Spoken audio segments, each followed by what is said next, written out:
Okay, time to talk about Avowed, a game I have been looking forward to since the very first time we saw a concept teaser that definitely bared some resemblance to Skyrim, and certainly lots of people were wondering, okay, how much like Skyrim is this? The developers have been pretty clear more recently that, Skyrim comparisons aren't going to be the best, but even so, I think so many of us can't help but go into this and wonder how much is it going to scratch that itch? Well, I'm having such a great time with Avowed that I want to stop playing it as soon as possible. And if you give me a few minutes, I'll explain.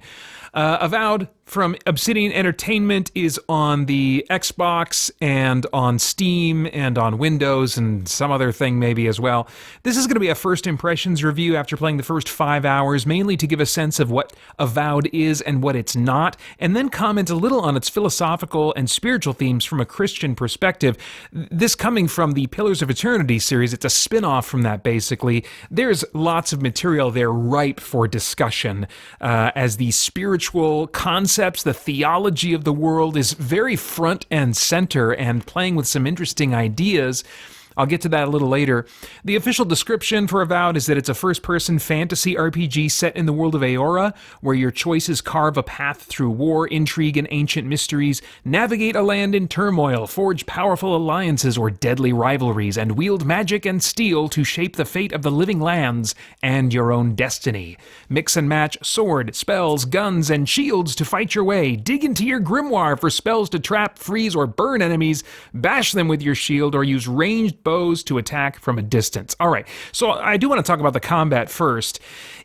I enjoy it more than Skyrim. There's an element of timing that the game really encourages you and I think kind of counts on you learning a bit. There's multiple difficulties, so I mean, if you really don't want to learn it, if you're really having trouble, you can really dial it down, and I don't think it's going to be an issue for you, this coming from someone who is not good at video games. But yeah, it is satisfying nonetheless to kind of get that timing down, and the way that enemies will telegraph with their big wind-up before they slam down with their sword strike, especially the Zareps at the beginning. It's really satisfying to see that, to get the timing and be able to block. I think other enemies have their own tells as well. The Zoreps felt especially obvious at the beginning, but so I'm appreciating that in a way that the combat in Skyrim I just never appreciated. It was so much based on just static stats that I didn't feel like I needed to worry that much about timing. I just keep hammering my sword button until the enemy's dead or whatever. But here it matters a little bit more. Not a ton, but enough to make it more engaging and more satisfying, I think. The spell system, which is really important to me because I much prefer, whenever I have the opportunity, to play as a dedicated wizard class. Not a multi-class fighter wizard or something, but a full-on glass cannon wizard. Or sorcerer, whatever they're going to call it. And the way you execute on spells is also a bit different from Skyrim, but I'm liking it. In Skyrim, if you pull the right trigger after you've got a spell equipped in your right hand, you fire off that spell, or you hold it down and you fire it off. Here, you do use right trigger for your main attacks, whether that's with your weapon or with your wand for your basic magic attack that you can just keep hammering again and again, doesn't use up any MP. But you can have these spells readied from your grimoire, and you pull that up with a context-sensitive, a toggle, and then it enables you to activate a spell using one of your face buttons on the right side of the controller. And so it'll be hitting X, for example, that will fire off a volley of icicles. So there is something different about firing off spells compared to the feel of firing off your weapon, whatever your weapon is that's equipped.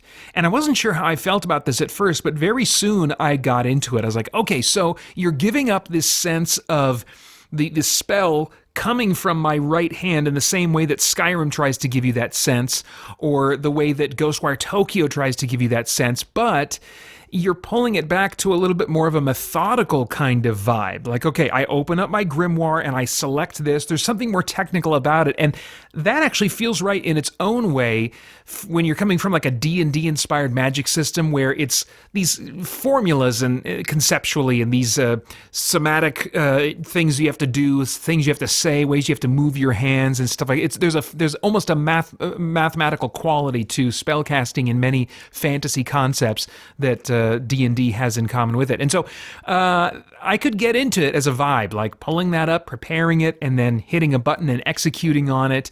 It wasn't quite as visceral feeling, but it felt a little bit more like methodical. And yeah, and it still fires. I don't want to say methodical like it's slow to fire off. They fire, it's quick and easy. Left trigger, hit X, go, and it's good to go. Or maybe it's left bumper that brings up the face button options. I don't know. Either way. So I'm liking how spellcasting feels. That's really important to me for a game that gives me a chance to play as a full-on wizard. The stats, the abilities you have in the game, they are pretty combat-focused with little dialogue stats. I think there's maybe something about like an arcane background or something that allowed me to take advantage of some dialogue options here and there. But I didn't feel like there was something I could pump points into as I gain levels to get better at convincing people, persuading people, lying to people. I'm not really seeing that kind of stuff crop up at this point. There don't seem to be any increasable skills that I've found yet that would help me to craft, for example, or to lockpick. There are lockpicks in the game. I haven't used a single one yet. Most chests don't seem to be locked, but in the description for lockpicks, you use them for extra difficult locks or something. There doesn't seem to be any pickpocketing, so some of these non-combat things that are common to lots of RPGs are not represented in the mechanics of like your stats, your character, or the way your character develops. But I didn't really feel like I was missing this much. I mean, you are still sneaking. There's a benefit to sneaking. You're still opening chests and getting the satisfaction of finding a chest and getting the loot inside. You're still making some RPG dialogue tree choices. You're still avoiding or disarming traps. So these elements are still present to a lighter degree, and enough so that I found that I didn't really miss not having a dedicated skill tree or something for lockpicking. The wizard class, in terms of just how that feels as an action RPG game, it's not as strong to me as Kingdoms of Amalur Reckoning, which just has fantastic variety and different options. It's just the engagement level playing a full-on wizard in that game is yet to be matched in terms of just the spell variety in a given combat encounter. I mean, there's lots of, very cool. But here, it still has very good variety for an action-focused RPG. I mean, it falls short if you're looking for like a Skyrim experience where you have a lot of utility spells that can, I don't know, levitate things, or more non-combat oriented stuff, little tricks that you can do in the D&D spell book. You're not really going to find that here. The spells are pretty much all about defeating enemies or surviving enemies, things like that in combat. But I mean, if you know that going in, and that's really the thing you care about more than those other things, I don't think you're going to miss it much. I'm not missing it much so far. We'll see. It's all about expectations, I think, with this game. There's decent visual character customization, but being a godlike, which is someone that's been touched by the gods in some way, that they've been changed, they've been warped or something. In this case, it means you have like a fungus head, and you can choose what your fungus head looks like, or you can choose to make your fungus head traits invisible, but it's still forced on you conceptually. Other people are going to react to you as though you have a fungus broccoli head. Which I think will probably work better when I start a new playthrough as my crusty old wizard Eldorast, who I think of as kind of disgusting and off-putting in his appearance anyway. But even so, I'm like, I wish there's not the kind of variety that I really want in terms of what my character looks like and their fantasy race and all that kind of stuff. You just don't really get those kinds of options. You are this godlike and you have fungus face. But at least you can turn it off and not have to look at it. Anyway, as far as the exploring the world, when you're playing in first person, it's immediately going to give off some Skyrim vibes, but there's not near as much in the environment that you can interact with. In Skyrim, Oblivion, you can open up every bag you see. There's something in every crate, or at least you can open up every crate and check its contents. Not so here. The number of interactables in an environment is very minimal comparatively, and those things are usually highlighted when you get up closer to them, or rather, I think they're always highlighted if you, unless you can turn that option off. But your mini map is going to show you some things that are of note in your environment. Not everything, but like if there's a shrub that you can pick, then it'll show you that in your mini map. And it's interesting, my feelings about that. It's a beautiful world to look at, but without everything being interactable, and with the mini map kind of being my primary at the moment tip off to things that I can interact with, I'm not like totally combing visually everything in the same way I would in Skyrim or Oblivion. I'm glancing back and forth between the vista in front of me and what icons are showing up on my minimap. So there's a little bit of immersion that's lost there, knowing that it's very limited in terms of the things that can actually be opened or interacted with. The performance so far on the Series X is pretty smooth. Performance mode anyway. There's a quality mode as well. In performance mode, there's some graininess that shows up when objects are fading in and fading out as you're getting closer to them or farther away. And quality mode doesn't really improve that for me enough to be worth it to put up with the lower frame rate, so I'm just keeping it on performance. But I gotta say, the first-person mode, and that it's built for first-person, is a big deal for me. Just in that alone, there's a sense of immersion that's really solid for me here. And just being first-person, made for first-person, goes a long way. There's just not a lot of RPGs that are made that way outside of what Bethesda is doing. Enemies do not scale, and they have difficulty rankings. So rather than them being stronger or weaker depending on your level, they are what they are, and they've got little warning signs above them if they're significantly above your level, so you know when to run away or to retreat. And I actually love this because it preserves that feeling of getting stronger as you are gaining levels. And it's really satisfying to come back to an enemy that scared you before you ran away from and just like take them to town. I am using the second to lowest difficulty. There are multiple difficulty settings, and the second to lowest feels just perfect for me. A lot of times I'll play on the lowest, but the second to lowest feels right for me. Once I got used to the blocking, I was on the easiest for just a little while, but then once I got the blocking down, I bumped it up again, and that also makes food valuable loot. There are edible things you can find all over the place, and they will restore some combination of your MP, which is called something else, but it's magic points, and your health. Sometimes one or the other, sometimes both, and to varying degrees. And they don't restore it as instantly as, say, a potion of those types, which are more valuable, but it makes it more worthwhile and exciting and satisfying to pick these things up knowing, okay, this is going to help restore my magic or my health, this is going to help me survive. Which on the lowest difficulty, that stuff was just going to be filling up my inventory, and I would have lost the fun of trying to look for things and pick things up that are edible. The story so far is fine. I usually don't play games for story, so it's not a knock on the game really for me to say that it's fine. I'm usually unimpressed with stories and don't find them really engaging to me. But the world is very interesting, very unique. And there is some opportunity to kind of have an effect on the story in the agency you have in dialogue. You can be a jerk at times. You can be evil at times. I would still like some more in this category. It's a step down in terms of the options available from, say, Pillars of Eternity 1 and 2 or other similar games in those genres like Pathfinder, Kingmaker, or Wrath of the Righteous. Definitely a step significantly back from those.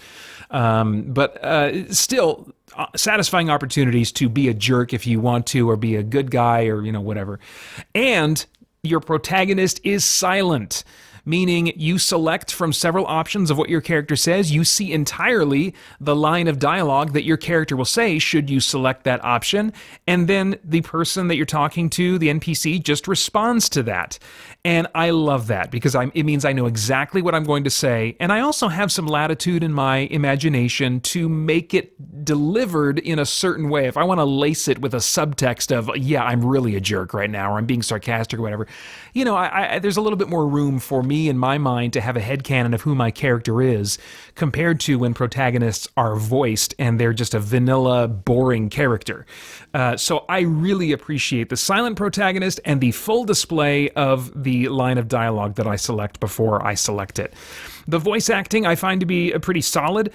I do have to say, though, that one of the first companions you meet, Kai, is distractingly, to me, voiced by the actor who played Garrus in Mass Effect.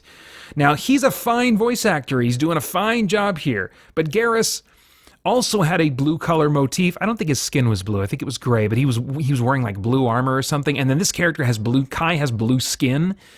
And then the voice sounds exactly the same, just like his default guy voice, I guess. I don't know. And this feels, I don't know what the intent was. I can't say for sure, but it feels manipulative to me because Garrus was such a beloved character and he was a companion, an NPC companion to your main character. And so many people, not me, but I would keep hearing about this on YouTube and stuff like that. They're like, oh, they just love Garrus and they did the romance line with Garrus and he's their favorite buddy, wingman, companion or whatever. Like, okay, cool. Yeah, I guess people like Garrus. That wasn't where I was at, but I mean, I get it. That's cool. But knowing he was so popular as a side supporting character, and then they make him like the first companion that you run into, and he also has a blue color scheme going on, and it's the same exact voice as far as I can tell. I know it's the same actor, but in terms of if he's making changes to sound different, I'm not detecting them. And so this feels like a casting move, like, oh boy, hardcore RPG fans are just going to love hearing this voice again. They're going to think, oh, he's like Garrus. I remember Garrus. That means I love this guy. And I'm like, no, just give me whoever the best actor is for the role and give me a new character to fall in love with potentially. So it just feels like a corporate decision in some weird way. And every time I hear him talk, it takes me out of the game. Dang it. So anyway, but that's probably just a Pater issue. I don't know if anyone else is going to be having that problem. The facial animations, well, they look like animations. I don't think they were probably doing capture, facial capture, body capture, motion capture stuff in this. That's fine by me. It doesn't help me care at all, but I'm also not someone that's going to complain like, oh, these are stiff and wooden facial animations. I don't really care. I am skipping through a lot of that dialogue as soon as I can read it in the subtitles. That actor does not get the chance to finish their performance of that line. I am moving on. I got stuff to do. Just give me the basics, and then I'm going to go follow the quest marker. So it's not that big of a deal, but something worth noting, I suppose. In a nutshell, before I get to the thematic stuff, I think it scratches enough itches to maybe think of it as a Skyrim light, but that kind of is a negative way of looking at it. Better yet, I think it's fantasy Outer Worlds with more depth, because these are the same guys that made the Outer Worlds. It feels structurally very similar to that, not being an open world game, but having these giant massive areas that you can explore in, and the depth and interactivity in the world and the level of variety in your combat abilities and other things. You know, it all feels about the same level of complexity as the Outer Worlds, although I do hear that there's more to it in terms of like places you can go. That's what I've heard. I don't know yet. But in terms of just like the complexity, well, actually, I think it's actually got some more depth than the Outer Worlds. So somewhere between the Outer Worlds and Skyrim. That's a big win for me when I can be a dedicated wizard class in first person in an interesting world that is rich in concept and beautiful in visuals. I can certainly see some areas I wish had more to them in Avowed, but its design choices are uncommon enough to make it a real itch scratcher like no game has been for me in a long time. I'm enjoying it so much that I gave Pillars of Eternity 2 Deadfire one more try. I thought I was done with that game after putting a couple dozen hours into it. It's like, I just have too many issues. That game sucked me back in like never before. I don't know what happened. I'll talk about it on the podcast this week. But man, so now I actually want to play Pillars of Eternity 2 Deadfire, finish my playthrough of that. So because this game Avowed takes place in the same world, and you can kind of play those games if you really want to as a lead up to familiarize yourself with the lore and the world and stuff, the races, things like that. And I'm like, oh man, now that I'm loving Pillars 2, I totally want to just go hardcore into that before I get back into Avowed. At which point I will probably do a proper beginning with a bitter old wizard. I was just playing like a wizard, but not my classic Elderest. So anyway, yeah, let's talk about these the themes a little bit. The theological lore for the world of Eora, the world of Pillars of Eternity and Avowed, if I were to guess, and I don't know this at all, but if I were to guess, I think the theological lore seems crafted from an atheistic perspective. I'm going to give some lore spoilers for the end of Pillars of Eternity 1. So if you don't want lore spoilers, you've heard my basic summary thoughts on the game, and you can just peace out now. But yeah, lore spoilers for the end of Pillars of Eternity 1. Here we go. The gods were made by humans, basically to give human life, or the life of the various races in Eora, a sense of definitive, obvious meaning so that people wouldn't war over which religion was true or destroy each other in a nihilistic reaction to meaninglessness. Eovara, if that's how you say her name, I can't remember now, it's been too long, but I pulled up the video I recorded of this scene so I could make sure I had these details correct. She's the one that tells your characters this near the end of Pillars 1, and she determined that even when she first learned this truth, her life still had a purpose, and that purpose was worth living for. Now, this ideology, I think, is continued in the writing of Avowed in at least one journal entry I've run in so far, where someone... Sorry, I got to pull my microphone back and look at my TV now because I got a screen image of this up. Someone is talking about this people group in a different part of the world and how they don't seem to have had any kind of understanding of the gods. They seem to be, he's referring to them as the godless. There's nothing in their art or architecture depicting the gods as we understand them. And then he later says, it's as if these people had no relationship to the gods, as if they did not know of the gods at all. But that can't be! Exclamation point. They gave birth and died as all kith do. They sought shade in the long, hot days of deep summer and shelter in the bitter days of winter. They fed themselves, they bathed, they made clothing and baskets and pots. So many beautiful pots, pots that only a people who recognized and valued beauty would make. Without the gods, how did they give meaning to their lives? Now, I think that there can be a misunderstanding from some atheists about the idea of life being without meaning apart from the objective reality of God's existence. Many atheists, when they hear a theist say, well, you can't have objective meaning and purpose for your life if God does not exist, if we are all just the product of chance, and there's no rhyme or reason or intentionality behind any of it, then if there's no intentionality to anything, then there is no purpose objectively for anything. But some atheists will misunderstand this statement and say, but my life does have purpose, and I live a very purposeful life. I determine the purpose for myself. But what they don't realize is they've shifted from talking about purpose in an objective sense to a subjective sense. And I think that's what's going on if you look carefully at this line here and in what Eovara said when she said that her life still had a purpose. Well, I think she was speaking subjectively there. It's that she still believed that her life had a purpose.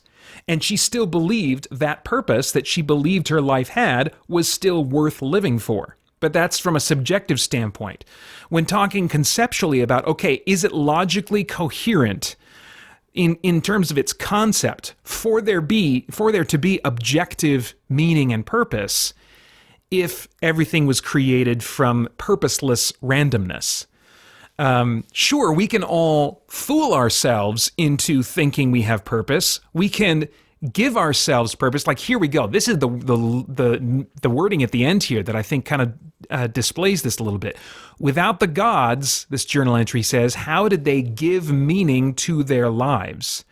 As though meaning is something that an individual gives to themselves. Well, that only works on a subjective level, but that's not the argument that I think the theist is making, not the argument at least that I would make. I'm talking about an objective sense. And so when you see debates and apologists that are trying to talk about this issue in a debate format or some kind of discussion format, that's the thing to really drill down, is if we're talking about like the objective concept of purpose and meaning, sure, we can all fool ourselves or be mistaken or just come up with something that we decide is going to be our purpose.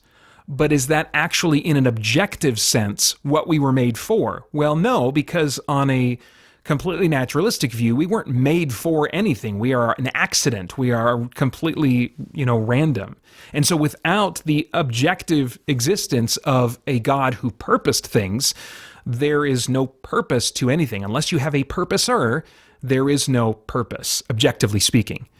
So anyway, just an interesting kind of thing that I see going on in the writing here that makes me wonder, I wonder if they're coming from an atheistic perspective, or at least the lore Bible, whoever kind of created the lore of the world and these kinds of things, if they were maybe coming from that perspective. At the very least, I see a way that language is being used in talking about this stuff that's really worthwhile for us to kind of take note of and identify as we are thinking through things like purpose and meaning, as we're having conversations either with other Christians in our lives, or if we're having conversations with non-Christians, just to make sure we're talking about the same things. Otherwise, these kinds of conversations can just tend to go in circles. So anyway, I thought that was noteworthy. I'll be very interested to see what more is explored philosophically, theologically in Avowed. But like I said, having a great time. Can't wait to get back to it. And those are all of my thoughts for now, I think, on Avowed. For more chat about geek entertainment, answers to your questions, and news from the wider world of Christian geekery, get the Christian Geek Central podcast today on iTunes and other podcast services.